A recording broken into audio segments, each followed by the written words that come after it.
first because, given that covalent is more complicated, we do a lot less of it in this course and in grade 11. So we'll get it in, get it out of the way, and then we'll move on to ionic, which we're going to do a lot more detail related to in this course.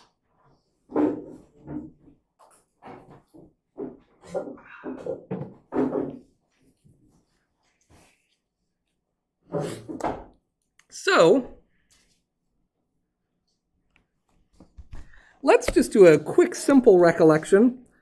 Recall that covalent bonding, and you're going to tell me what you know about it.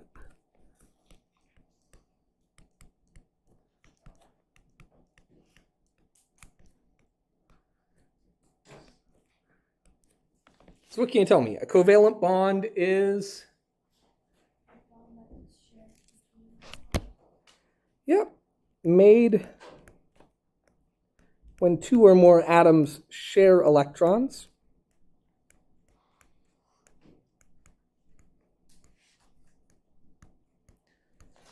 Excuse me. By the way, can somebody remind me, what symbol do I typically use if I want to say electrons without writing the word? Mm-hmm. Very good. In brackets or no? Nope, just usually like that. So made when two or more atoms share electrons to get a full shell. I want to finish that sentence.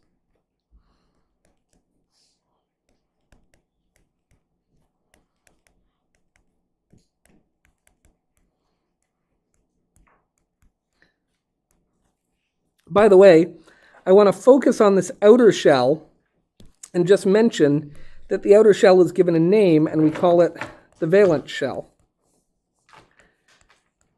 Just because everything in science needs a name that is more complicated than just saying what it is.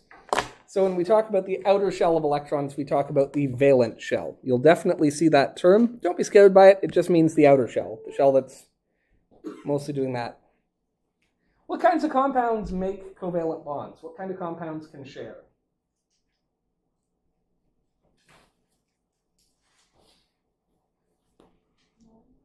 Yeah, and you can think of it this way. You can only share if you've got something to share, right?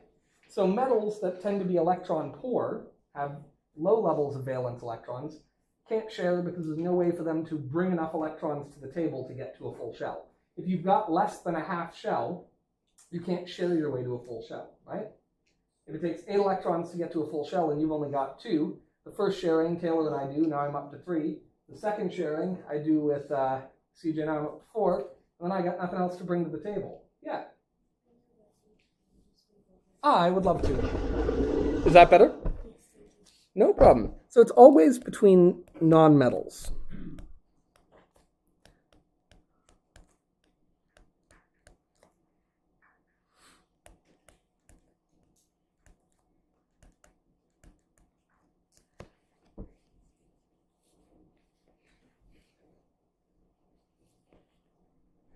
All right, what is the most classic example, the most basic compound we think of when we think of something that's covalent, made by sharing?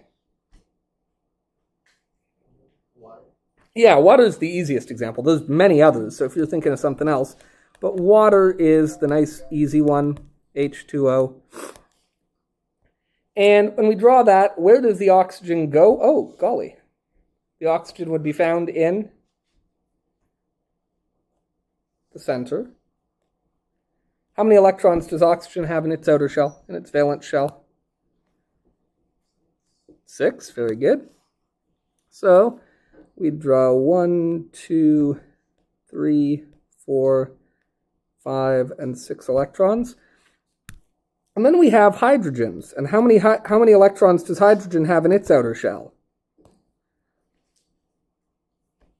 1, but keep in mind, what's a full shell for hydrogen? 2. So it is the only thing that can share electrons with only 1 electron. Does that make sense? If lithium tried to share electrons, it needs to share its way to 8. You can't do that with only 1. But hydrogen can, because it only needs to share itself to 2. So if it brings 1 to the table, another atom brings 1 to the table, now they're sharing, it has 2, it's happy. So it's the only thing that can share electrons with only 1. And we could kind of show that They are sharing however we want. Just sort of saying like, oh, these are shared. But when we actually draw Lewis diagrams to show shared electrons, we don't draw the electrons and draw circles between them. How do we show shared electrons? Yeah, with a line. Okay, don't know who is texting me. Don't know why this person is texting me. Apparently somebody doesn't realize I have a job.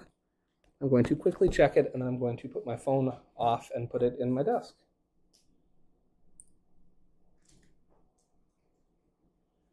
Oh, okay, that's actually a good one to get, but I'm still putting my phone off. A former student has decided she wants to apply to Niagara College, which is great, but she needs to get a few schooling things done. So I've been helping to get her application put together. And she's doing CPR training today. So that's exciting. She just texted me to say that she's arrived, which is good. All right, so this is how we would show that.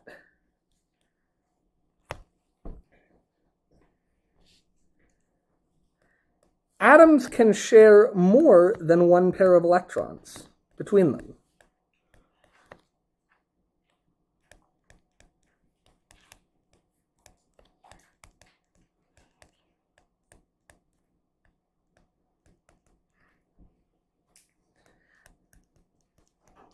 So we call this a bond,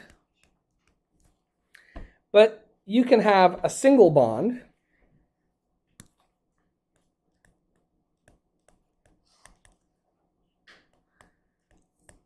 An example of a place, we have single bonds in water.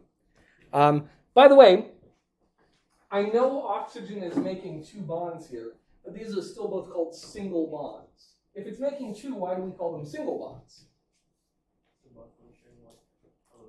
That's right. It's making a single bond to this hydrogen, and that's making a single bond to this hydrogen. Yes, two bonds altogether, but single refers to the fact that between these two atoms, there's only one bond.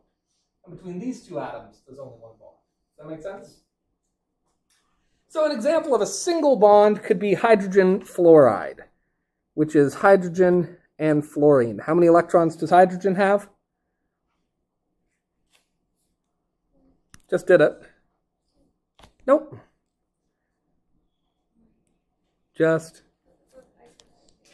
Sorry? I said one.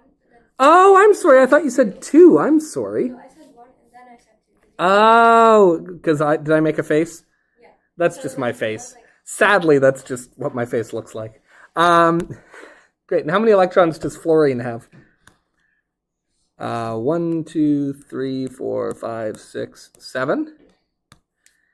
So this is going to work out quite nicely, isn't it? Because if they share an electron, is everybody happy? Yeah, if they share an electron, as far as hydrogen is concerned, it now has 2 electrons. As far as fluorine is concerned, it has 8 electrons. That is a good stable bond. So we would draw it like that. We call that a single bond. They only need to make one. By the way, sometimes this would be a Lewis diagram but sucks. This would be a Lewis diagram. Sometimes we'll even draw what's called a structural diagram, where we don't even draw any free electrons. We just draw bonded electrons. When you start dealing with really big things, it can get really messy if you draw every little electron in. In fact, you'll see that as we go, we break even more rules. With organic chemistry, we don't draw any carbons or hydrogens. We just know where they go. You'll get that. Take grade 12 chemistry. Right? But you see, just to make the drawings easier, carbon is assumed and hydrogens are worked out by counting. We'll talk about that today, actually. Okay, so that's a single bond. If you make more than one single bond, what do you think we call the next one up? Any bartenders in the room? Make it a single, make it a... You drinker, you. All right, now we know. That's right. And a double bond happens, again, this isn't a double bond. It doesn't count if they're two different atoms. It counts if 2 atoms make double bonds with each other. And we could use the example of sulfur monoxide. sulfur should have how many electrons in its outer shell? 6. Good. So let me draw that. 1, 2, 3, 4, 5, and 6. And oxygen should have how many electrons in its outer shell? Well, they're in the same family, so it'll be the same. Yeah, they've got 6. And so we'll draw that as 1, 2, 3, 4, 5, 6. If they share just this pair of electrons, are they stable? They still both have an empty spot, right? So they can actually share not one pair of electrons with each other, but 2 pairs. That still works geometrically. They're able to line up. And you can even see this diagram shows it's not too hard to line them up. How would I draw this as a Lewis structure? Yep. Good. And then how many free electrons would they have to have? 4 free electrons each. And for simplicity, I would probably draw them top and bottom, even though it would probably be a better thing to draw them in some different way, but I'm just going to do it like that. And if we were just drawing this a structural diagram, the only difference would be, yeah, we don't worry about free electrons. We know if somebody asked you to figure out how many free electrons it must have, it's not actually that difficult, because you would just say, okay, well, that's 2 that are shared, that's 2 that are shared, so that brings us up to 4, and we know that sulfur's total has to be 8, so it must have 4 free electrons. Same with oxygen. That's 2, that's 2, we need 2 more, 2 more. Does that make sense? You could always figure it out from this. So when we're learning, we often draw the Lewis diagram with the electrons. By the time you're actually doing chemistry, 9 times out of 10, you'll just draw the structural diagram, unless you're really trying to keep track of electrons. And sometimes it makes more sense to draw the full Lewis diagram. Does that make sense? You just got to use your judgment. When you're dealing with figuring out a structure, we almost always do draw the electrons so we can make sure everything works. Because when you get to complex organic structures, it can be confusing. Trust me. And what if a double bond doesn't get you there? Let's look at the example of if nitrogen tries to make a bond with itself, which, by the way, it can and will do. In fact, the nitrogen that's in the air isn't loose nitrogen atoms. It's actually 2 nitrogen atoms forming nitrogen molecules, a nitrogen compound. Same with oxygen in the air, right? Like we always talk about O2 levels, because oxygen likes to stick to itself. Nitrogen likes to stick to itself. Let's look at the periodic table. How many electrons in nitrogen's outer shell? 5, yeah, good. So we could draw that. 1, 2, 3, 4, 5.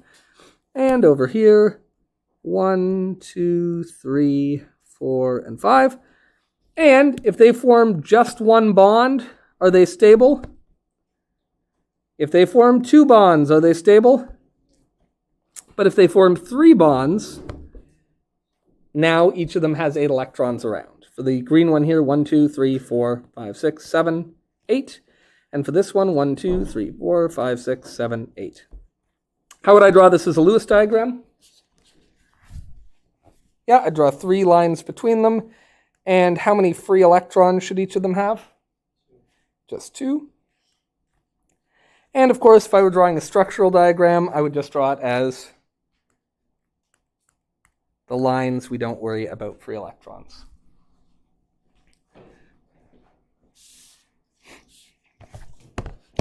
Now here's the thing.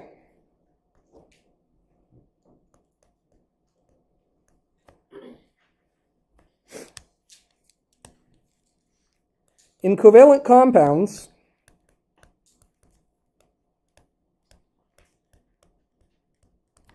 every atom keeps making bonds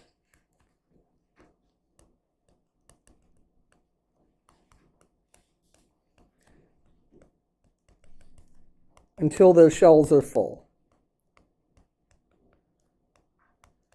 And this introduces a nice concept, and this is what makes covalent compounds kind of easy to work with. That's why, like I always say, if you can do Lego, you can do organic chemistry. Because What it means is that we can look at the idea of carrying capacity. Just looking at, for example, nitrogen, you can see that it needs how many electrons to get a full shell? Don't draw this. If we draw nitrogen like that, how many electrons does it obviously need? So how many bonds is it going to make? Good. If we look at carbon, how many electrons does it have in its outer shell? Outer shell. 4. 1, 2, 3, 4. So how many bonds is carbon going to make? 4. By the time you're done, carbon is going to look like this. Now, what goes in each of those places? Whatever you put there. Does that make sense? You can make anything out of carbon you want, as long as when you're done, it's making 4 bonds. You can make anything out of oxygen that you want, as long as when you're done, it's making 2 bonds. You can make anything out of nitrogen you want, as long as when you're done, it's making 3 bonds. Does that make sense? Now, you can always just look at the periodic table for this. So I'm going to make a table right now. You don't have to memorize it, because you just look at the periodic table. It will tell you how many bonds things want to make. Does that make sense? If we look at nitrogen, how far away from having a full shell is it? 1, 2, 3. So how many bonds does it want to make? 3. Silicon will make how many bonds? 1, 2, 3, 4. And it's only the nonmetals that really will form ionic compounds. So if you look, you have a fairly small menu of bricks to use when making covalent compounds, which makes it especially crazy how complicated you are.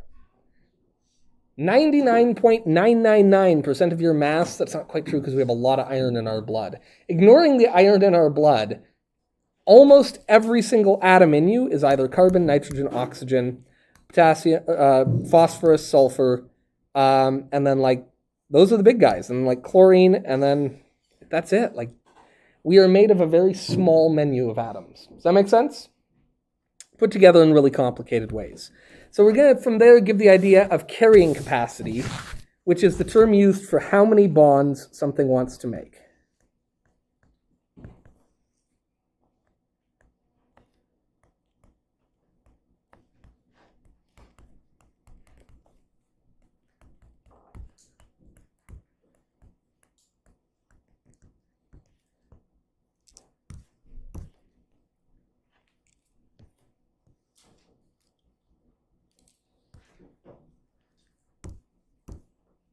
So shall we construct a little table?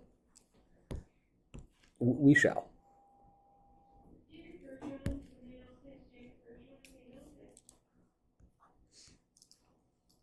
And let's just do this. Let's say that we want to make a column here and there and there.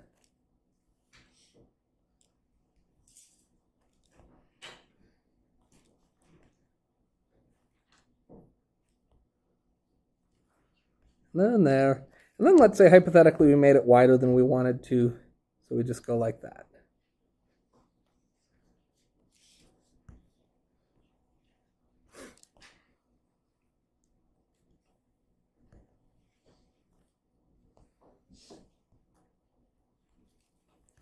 Okay, sorry, I'm getting finicky here. I don't mean to be getting finicky, but here we are. Okay.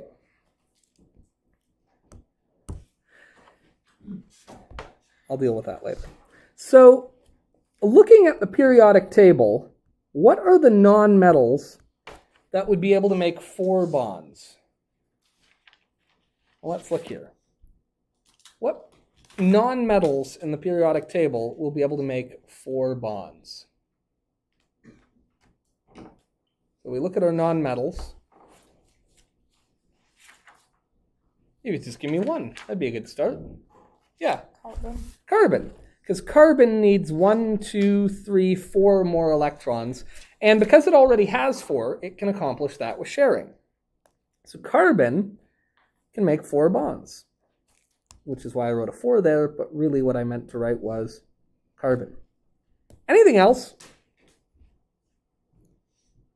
Yep. Silicon. Yeah, silicon. Carbon and silicon are very, very similar. In fact, all of the complex stuff in you is built on a carbon skeleton, but in sci-fi movies, they're always talking about what if we found silicon-based life. And the reason you see that in sci-fi movies is because silicon chemically behaves very similar to carbon. So there's reason to think that had things turned out differently, we could potentially live on a planet where instead of carbon being the backbone of life on Earth, it was silicon.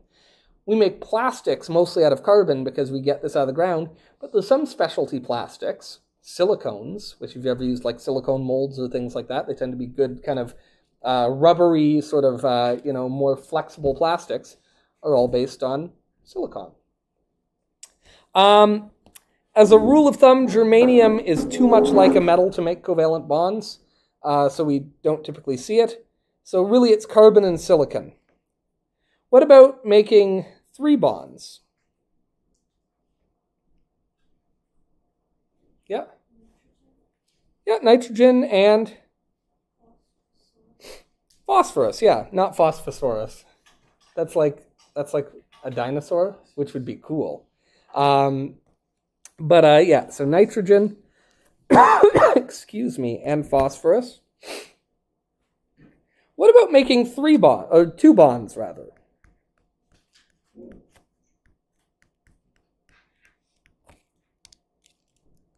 That's better. That looks like crap. It's getting worse. Okay, I'm just going to leave it alone. What can make 2 bonds? Yeah, oxygen, sulfur, and potentially selenium, but we're going to kind of ignore it, right? And then what tends to make 1 bond? Maybe I'll put selenium in here. Why not? It counts. What makes 1 bond? Well, fluorine, chlorine, bromine, iodine, and then the big guy, absolutely, hydrogen, which again is our special case because hydrogen not only makes 1 covalent bond, but if it wants to, instead it can give away an electron and make an ionic compound. It can do both. Hydrogen's funky like that. And what about the ones that make no bonds? Probably worth mentioning here. What will we not see forming bonds? Yeah? Yeah, does anyone know what we call those? Yep. Yeah, the noble gases. So called because they don't like to interact with other things. By the time you get down to xenon, if you work really hard at it, you can make it form a covalent compound. But it takes some serious doing, and we'll talk about how it would happen. For all intents and purposes, these are non-reactive compounds. So what I hope you'll take away from this is it actually then gets very easy to work with these because you can just start drawing. Does that make sense? You don't actually have to count electrons. You don't have to draw circles. You don't have to draw that. You can just count bonds, which gets to be very quick and very simple. Let's take a look. Just based on that, I guess we should say this. Any combination of the above atoms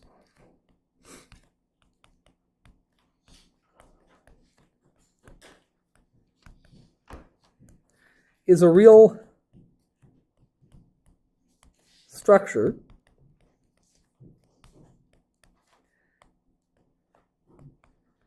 as long as each atom is making the correct number of bonds.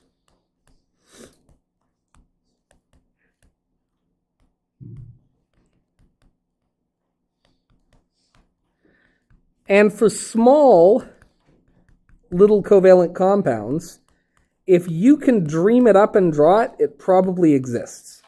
By the time you get very big, you may be able to draw something that doesn't exist in nature, but for small little things, basically all of the possible combinations do exist, because it's a big universe full of trillions and trillions and trillions upon trillions upon trillions of atoms. So kind of all the combinations that can exist do. So we can do a little detective work. Exempla gratia. Let's see if you can just tell me, knowing what you know, what the structure of CO2 must be.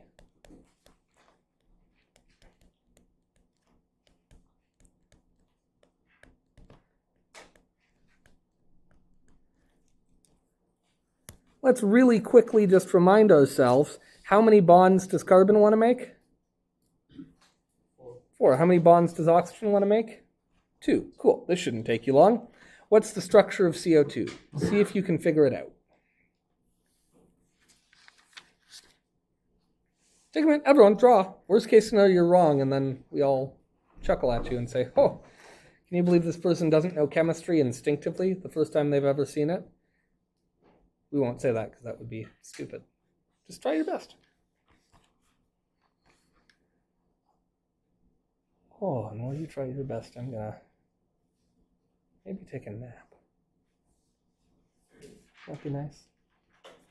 What if we just did like kindergarten circle time? Move all the desks around, sit in a circle, somebody reads a story, and then we all just nap. I would also love that. Instead, we're gonna do chemistry. It's like nap time.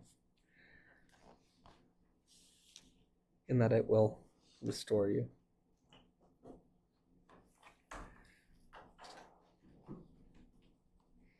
I'm trying to think if there's something clever you could come up with here that wouldn't be what I'm expecting, but I don't think so. I think there's actually only one way to put this particular combination together. Unless I'm missing something. I'm not great with shapes. Never been my... No, I think this is it. I think this is the way. So, if we're going to put CO2 together, how are we going to put it together? Hi. Oh, well, please interrupt my class then. Sorry. It's fine. You're good. Get what you need. You're still selling that guitar? I've been playing it for the time being. I'm enjoying it. What class are you guys in, anyway? I'm in English, and we are doing absolutely nothing at the moment. Well, there you go. Well, have fun doing nothing in English. Nice seeing you guys. Take it easy. Go Bills. Did you see that game last night? Unreal. Yes, I did. Unreal. I was waiting for you to say that. Yeah, it made my day. Beautiful Bills game. I love it. Yeah, I was in Buffalo on Sunday, and everyone was so excited, and I was excited. And then I got to see the game last night. Yeah, okay, get out of here. Okay. CO2. How can we put this together?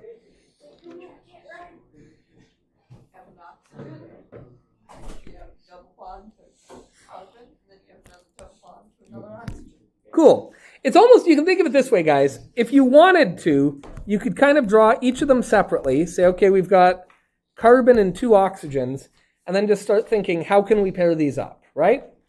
And the problem is, if you pair the oxygens up at all, then you're never going to get carbon to the right number of bonds, right?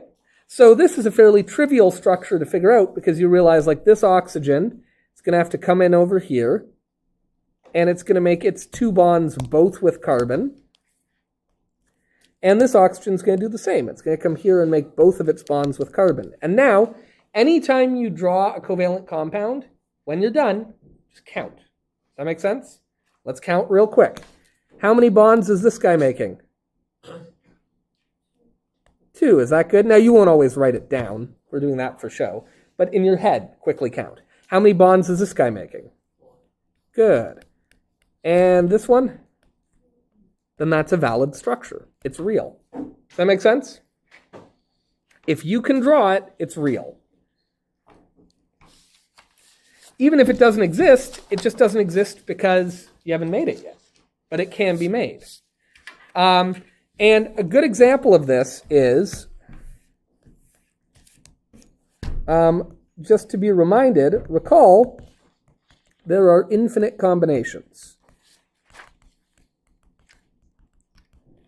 Even just with something as simple as oxygen and hydrogen, you could have H2O. Does that structure work? Is that a valid structure? I mean, obviously, we all know water, right? But even more to the point, oxygen's making how many bonds? Is that the right number? Yeah, hydrogen's making 1 each. But is there any reason we couldn't do this? Is that real? Yeah, in fact, you can buy that at Shoppers Drug Mart. That's called hydrogen peroxide. This I've never seen, but if I can draw it, somebody could make it. Now, as it happens, that many oxygens together, this thing would react like instantly. This wouldn't stick around. But that doesn't mean it's not real. It just means it wouldn't like being this way. Does that make sense? These are all real because in every case, oxygen's making how many bonds? And hydrogen's making. So, how do you name this? In chemistry, we name things basically as instructions. The name of a compound tells you how it's built. Does that make sense?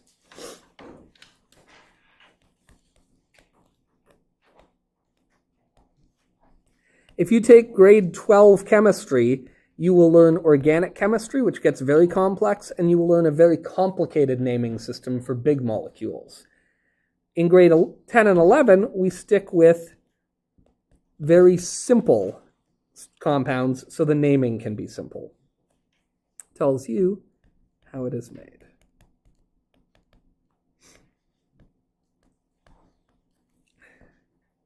And we do this with prefixes.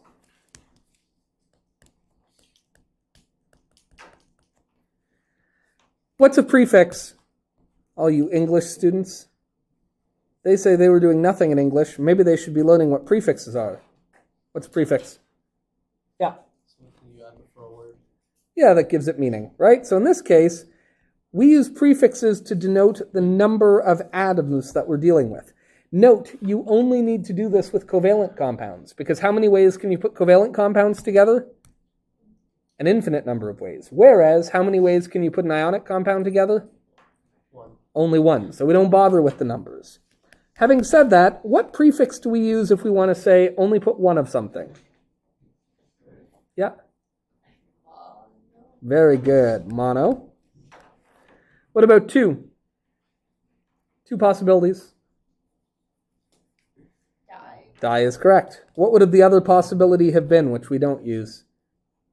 But we use sometimes, like on your cycle. Bi. Bi also means two. But in this case, we use die. 3 is? Try. Very good. Okay, 4 is? You might not know this one. You might not know this one. That's it. Anyone? Tetra. Very good. You guys know the game Tetris? Do you know Tetris is made with all the shapes you can possibly make using 4 blocks? Right? Like, okay, there's a shape you can make with 4 blocks. There's a shape you can make with 4 blocks. There's a shape you can make with 4 blocks. There's a shape you can make with 4 blocks, and then all the mirror images. Tetris is the game of using tetrads, 4 blocks, to make different shapes, and then play with them. There you go, a little Latin lesson for you. 5.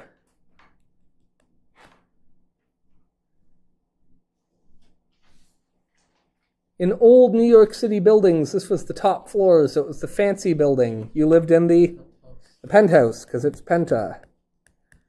Now, of course, a 5-story building in New York would not be a very tall building. 6.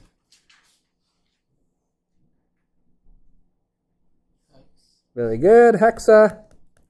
7 you might not know, but you might. Do you know hepta? But if you think about it, the French set comes from the same root. 8 is easy.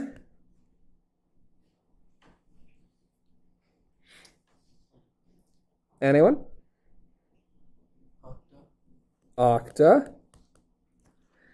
9. If you're Italian, this is your grandmother. Sorry? It is nona, that's right. And 10. Easy, 10 years is a decade, so it's deca. Very good. Okay, and then we just give things names based on how many of each they have. So, Here's an example. What would we call this? How many carbons do we have? So it'd be tricarbon. And that tri comes from the fact that there's 3. And then how would I do it next?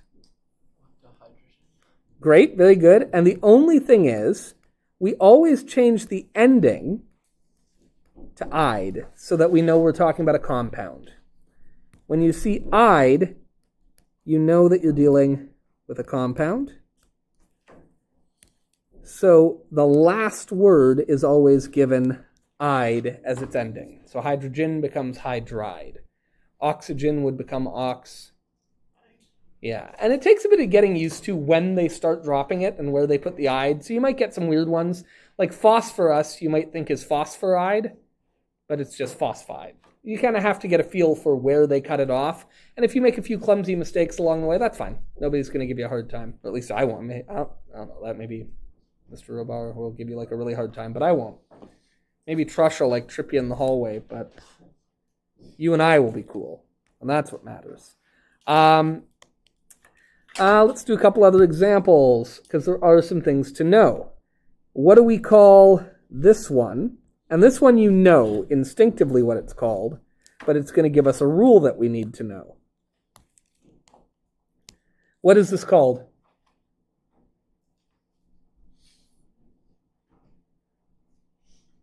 Oh, come on. CO2. Not a trick question.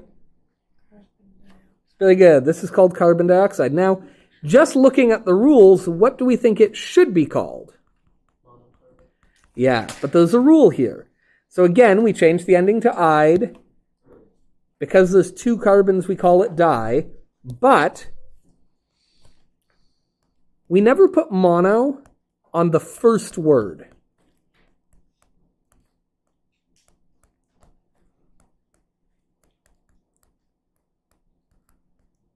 We would put it on the second or third, but not on the first. Does that make sense?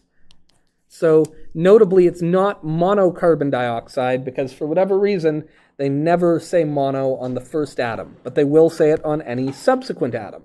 For example, if we were naming water with this naming system, what would we call it? Dihydrogen monoxide. Very good. So we would call it dihydrogen, 2 of them, monoxide. And we don't do the double O, so that's probably worth mentioning too. If you would end up with an awkward double O, they just put one of them. So it's not mono-oxide, it's monoxide.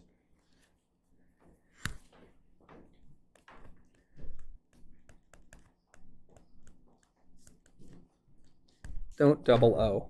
Does that make any sense? What else?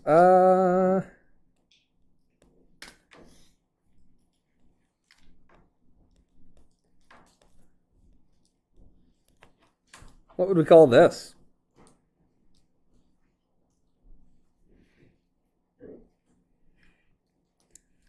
What do we call that? What do you think? Yeah. Tricarbon hydrogen oxide. Very good. Almost. Tricarbon, love it. Heptahydride, love it. Heptahydrogen, because it's not the last one. And then you said oxide, which is close, but what do I need? Very good, monoxide. So tricarbon, heptahydrogen, monoxide. 3 carbons gives us tri. 7 hydrogens gives us hepta. And the fact that there's only 1 oxygen gives us monooxide.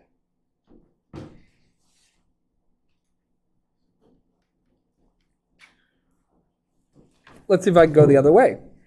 What if I gave you...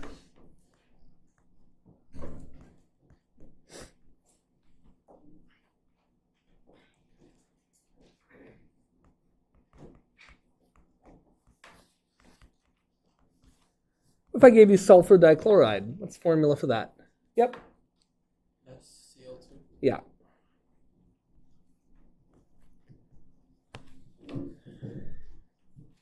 All right, now I want to mention one more thing. Every compound that follows the bond number rules is real. So that's easy.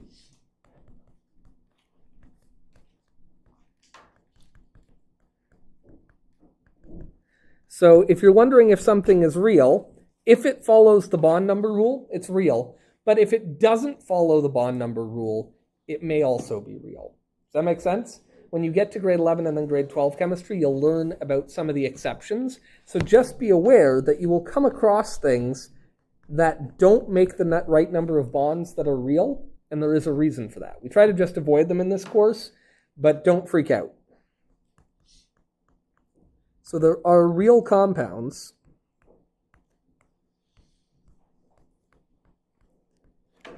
that are exceptions to the bond number rule.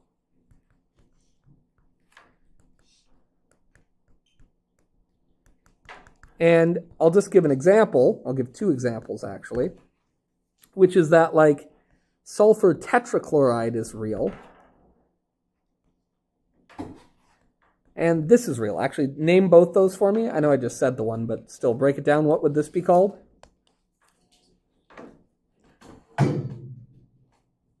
Yeah. Yeah, very good. You're so clever. Just like me for having said it in advance. And what would this guy be called? Yep. Carbon monoxide. Yeah. If you go to draw either of these, you'll see that you can't do it having carbon make 4 bonds and oxygen make 2 bonds. So it seems like it shouldn't be real. There's exceptions. You'll be shocked to hear. There's exceptions to everything in life. Don't worry about it. Am I going to make you draw anything that is an exception in this course? No. In fact, I won't even in grade 11. It's not till grade 12 that we'll deal with exceptions. But I just hate it when teachers never made me aware of these things, and then you get to a further grade and they're like, well, everything I've been taught is a lie. Thanks, Pentland. You know what I mean? So, like, I just like to prep you in advance. Questions about that?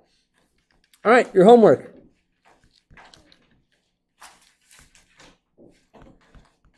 Draw any 10 compounds that obey the bond order rule.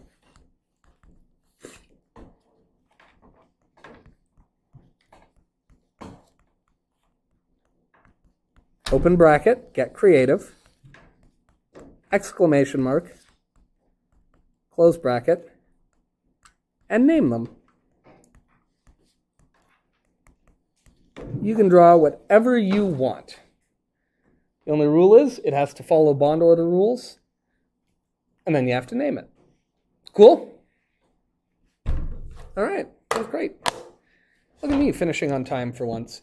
And you've got enough time that you could probably get your homework half done just right now.